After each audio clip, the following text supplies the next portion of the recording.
Logos POW.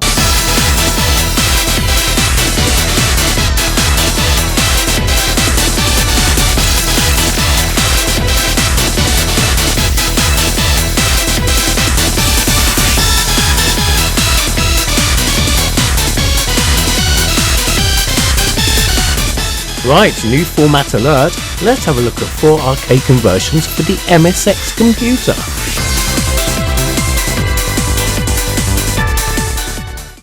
Right, so first off, we have RType. Do you know what? I'm not sure what to expect here. I mean, the MSX isn't known for its smooth scrolling, so here we go. And yeah, that's okay, I lied. I did expect that. But interestingly, it's not a straight up Spectrum port, as there were some MSX games which were straight up Spectrum ports, usually coming from Western devs, but this was developed in Japan by some people. Excellent. Well, so far it's all in place and where things should be, so that's nice. Of course, the proof will be in the pudding when it gets to something which, when the screen gets a bit full of bad guys. I wonder how big this robot is here. Oh, it's a good size. It's just a polite way of saying it's small. No, that's good, that is.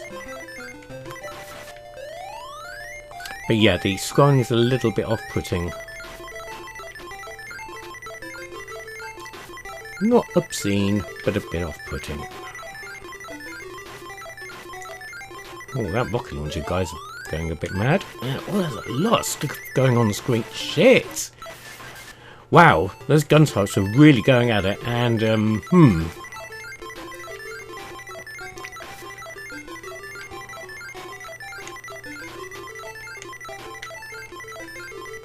Oh, crap. The Grevo got me. Technical term for a alien that gives you a power-up.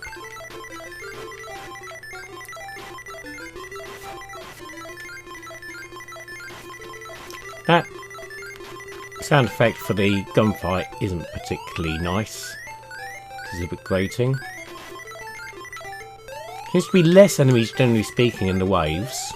Oh, here comes the ball thing, and that's very confusing.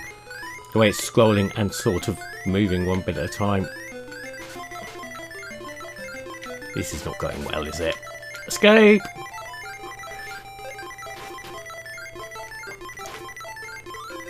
We've got a bit pod, that's good. Okay, the force doesn't do quite as much sort of peripheral damage, if you like. When the force is fired to a weak target like one of the gun turrets, it will damage it when it's in close proximity. With this, it's not quite like that because it's not quite big enough. Meanwhile, we have some missiles. What the hell got me there? Shit! Right, so I've got back to where I was now, but this time fully powered up. Now I'm sort of getting the hang of the game. And keep an eye out for whatever the hell killed me a second ago. I think it was that weapons pod, actually. And it's a big robot. That's slightly the wrong order, but okay, we'll forgive it.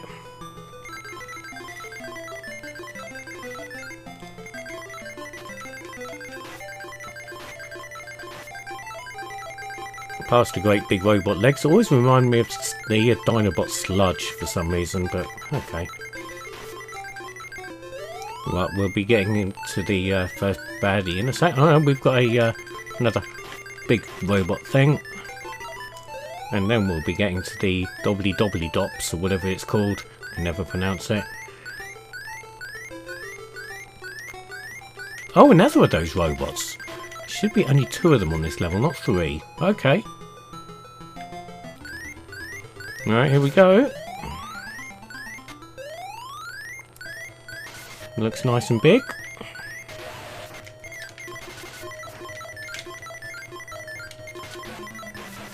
Oh, wow! That fell apart easily. Evidently the MSX boxes are... Evidently the MSX bosses are made of balsa wood and super glue. onto the blobby stage. Now this looks a little bit like the Commodore 64 version.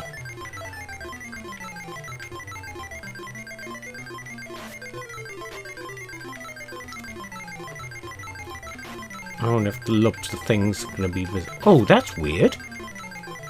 There was a walker on the level. Okay, let's get rid of the jellyfish generator. No lobsters yet. That's interesting.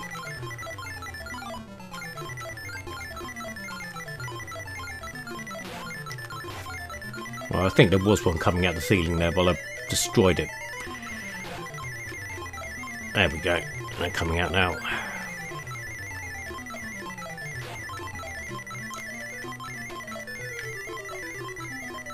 Yeah, there's a lot of sprite overlap going on here with the background, which is very Spectrum-esque. But like I say, very similar systems in some ways, the MSX and the Spectrum.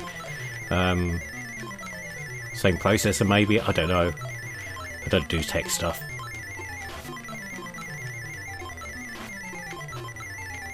Again, the level layout is not quite right.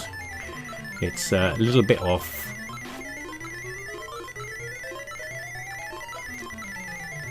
It makes me wonder if the strategy for this second level boss is going to be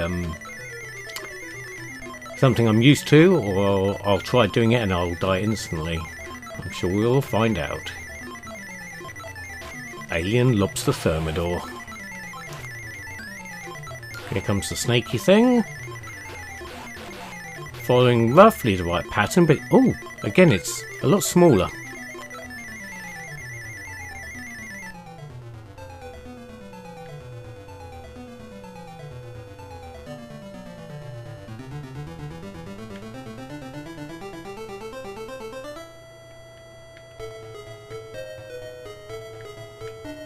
I'm getting used to the jerky scrolling now.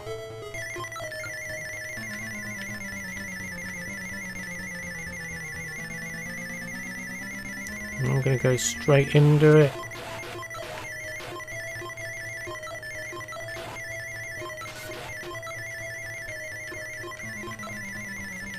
I'm going to just hang here and just deal with it.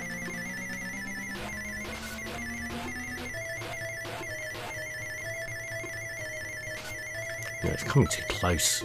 There's not really enough space to hide down there. It's a little bit weird, you can't quite get to the edge of the screen. That's the furthest back I can go, so...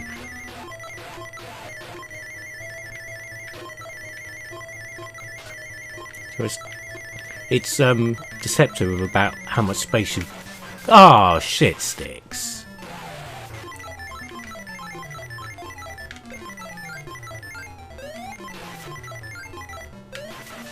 Ouch. Wow. It really dumps you in at the deep end here. You don't get so much warning of the lobsters coming out the scenery as you do in the arcade. Well, like that. That's just bullshit. Anyway, there we go. The MSX version of RType. Yeah, unusual. Right. So here we go. Outrun on the MSX from Coney Canyon. Right. I've selected some music.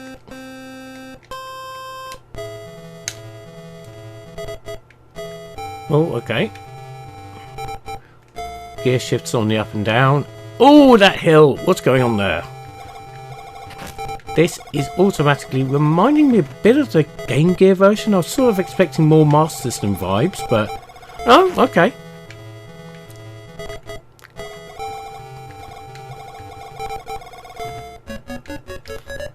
And a bit of cross-channel promotion. I do believe Dudley from Yesterday is going to be talking about Outrun next Friday, unless you're watching this in the future, in which go back and watch it from a Friday before. Anyway, yes, we were talking about Outrun on the Commodore 64, specifically on WhatsApp the other day. Now this is one of two versions of Outrun for the MSX. There is a conversion from US Gold, which again is a port of the Spectrum version, rather than this homegrown Japanese one. Oh shit, flip the car. Am I going to make it to a checkpoint? The rollout layout seems to be somewhat similar to the arcade, with the way the corners are coming up. Those hills are really off-putting. Oh, fork in the road. I don't think I'm going to make it, am I? We might have to have another go at that. Okay, we've made the second stage now, and the weird hill thing is very strange, because if you're on the side of the track to 1 degree, it tends to shift the viewpoint like that, see? Just, it's really weird and off-putting.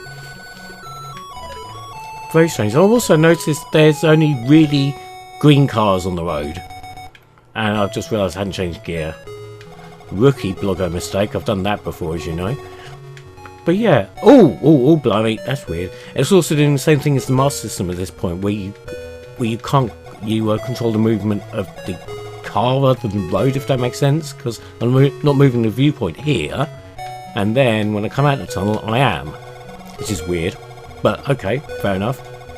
Evidently, that's a way of doing things, I guess. And I don't think I'm going to make it looking at this.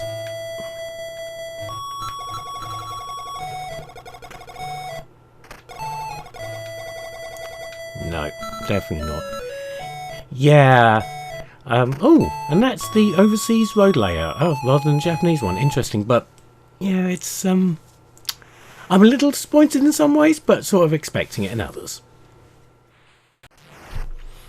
Right, here's another one. This is Ikari Warriors, or just Ikari as it goes by in Japan. And oh no, your plane's crashed, and those palm trees are huge. That's almost like a comedy music effects as it crashes.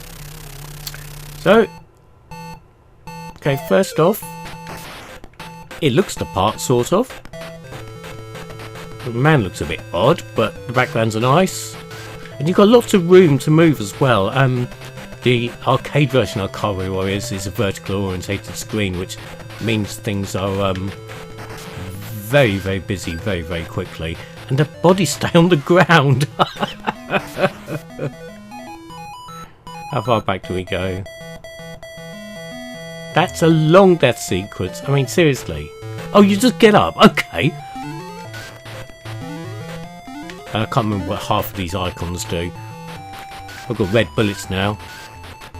Very gory, isn't it? Oh, and a bit of speech there.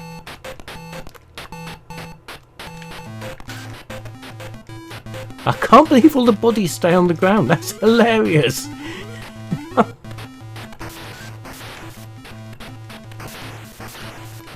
And it really does look the part. I mean, again, the layout's different from the arcade, but it's with this kind of game, it's not so much of a problem as to say it is RType, which relies a lot on memory.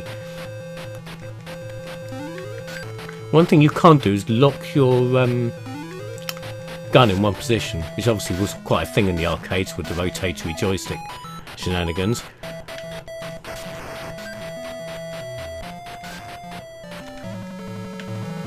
What was that? It was like a machine gun sound. Oh, we got... oh, the mines! Can we blow mines up with a grenade? No, you can't. Oh, and the tank is literally just a tank icon rather than an actual tank. It's almost like a suggestion of a tank. Shit. Is that an extra life there? It is. And we got a tank. Oh, the tank looks awful! What an absolutely horrible tank. And those tanks look okay. Why can't I have one of those tanks in colour with graphics rather than whatever the fuck this is?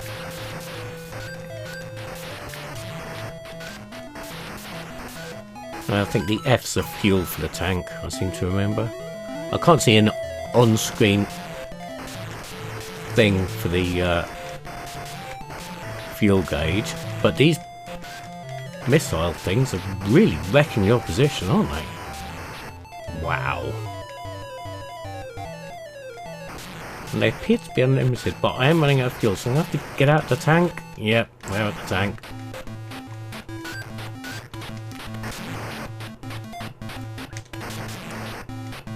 Another extra life there. This is a lot easier than other versions that I've played. He said dying horribly.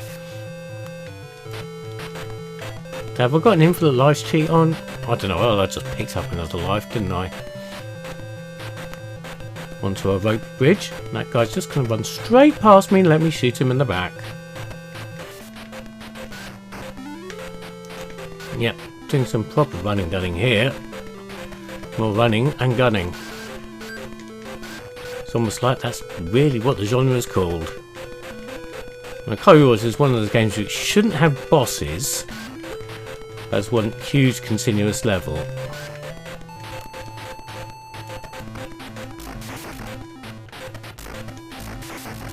Right, can we destroy these mines with the grenades? I could hit them dead on.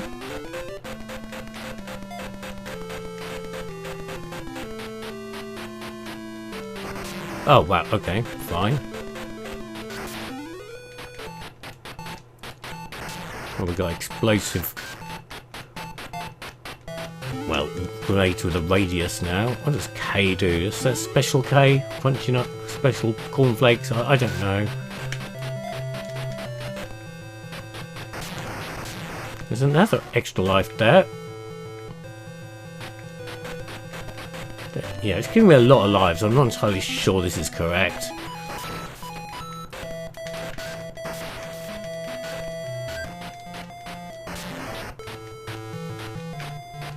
Oh crap. Surely that's gotta be it. No, it's still going. No, that's game over. Okay, well, that's actually not bad at all. Good. Right, so of course this is Contra, and I know this is different because I have played the MSX version of this before. So, all well and good, all very Contra, the music's there, old Bill's there, and off we go, and it's flip screen. Again, the MSX's problem with, well, machine gun, duh. With scrolling well known, and Konami decided to make it a flip screen affair. Oh shit. Oh, we've got a life bar as well. So that mixes things up slightly. And the level layout is completely different to the arcade version. And you can jump really high in this version. It's like it's got moon boots on. Well, you keep on asking me this. I'm not going to change. I don't want a normal gun. I don't think it's a downside to having a normal gun. Oh, having a machine gun, should I say. Right, let's just charge to do this. There's this weird gap between the screens flipping as well. And we're already at the, oh shit, the barrier. Oh crap!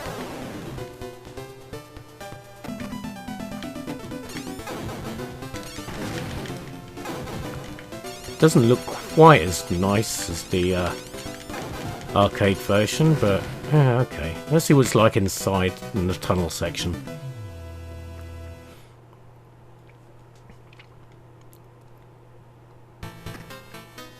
Oh dear, what comedy feat!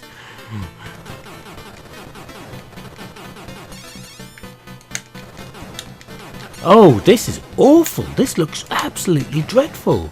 It's like the people who drew these sprites hadn't drawn a person before. And I'm not entirely sure my shots are hitting that magical bullshit weak spot in the middle.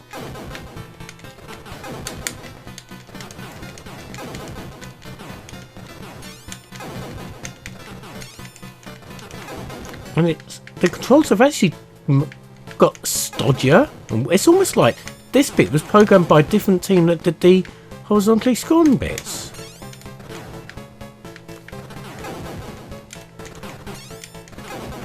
Oh, well, that's painful to do. Oh, comedy feat. Luckily, I don't think you've got a time limit you have in the arcades, which is good because it's not fast moving at all.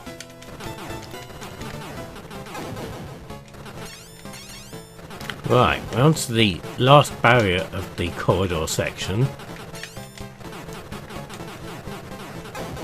And I've decided the best way to do it is just jump about like a lunatic, hammering the fire button.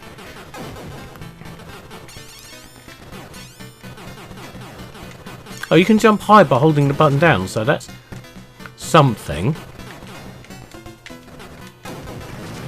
Right, finally. Do we get a boss now? We should do. Homicide sensor number 1. Okay.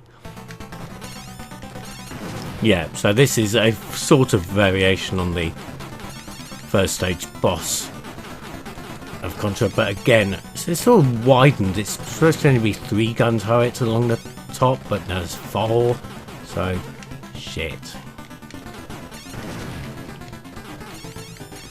Better be careful. I just realised I've only got no, well, this life left.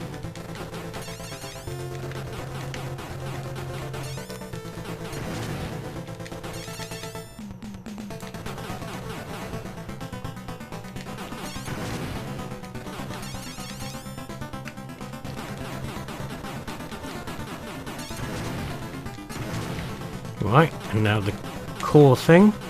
Thankfully, sort of fires in straight lines. They did sort of arc towards you in the arcades, I believe, but again, this is going to be one of those boss fights which is just a little bit tedious like this. It's going to take lots of hits. Right, they've done the first stage.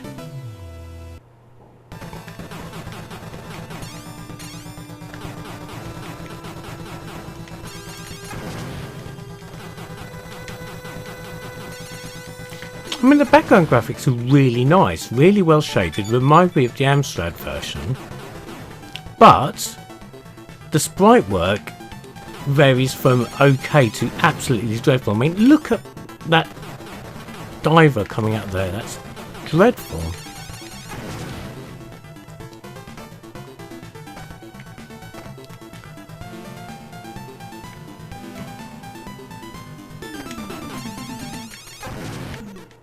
Oh crap. Surely I'm due an extra life at some point.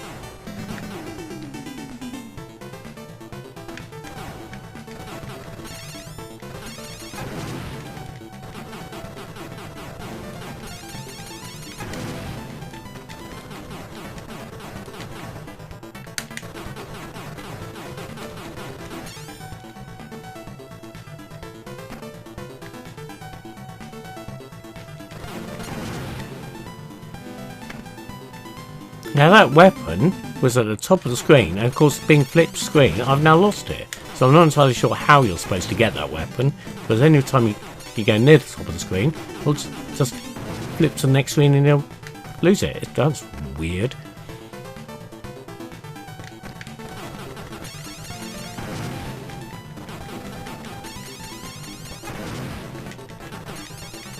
I must admit, the flip screen element of this stage does actually make it a lot easier.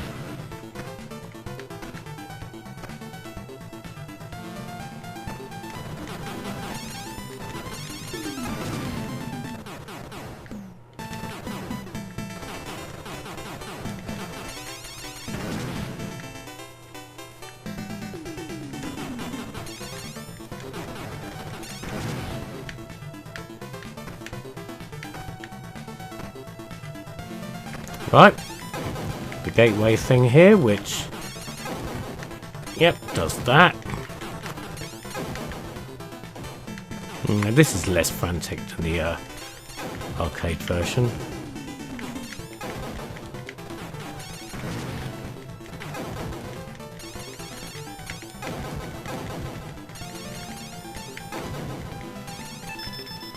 Oh, we got an extra life and into the next base. Oh my god, it's another tunnel section.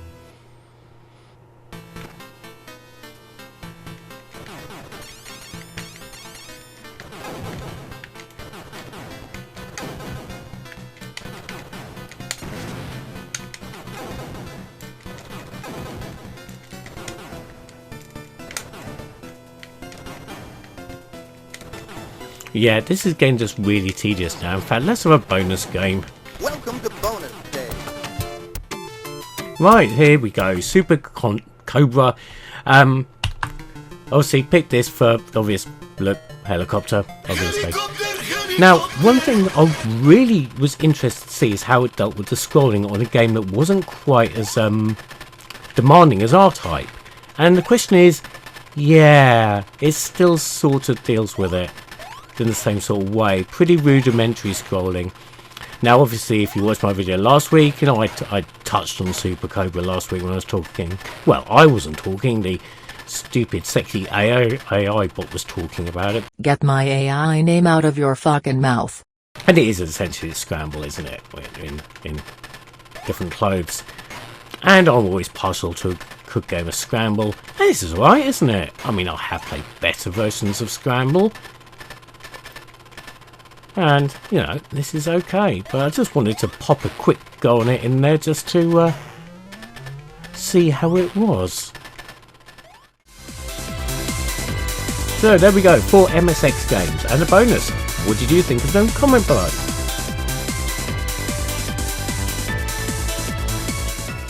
Here, subscribe or naff off.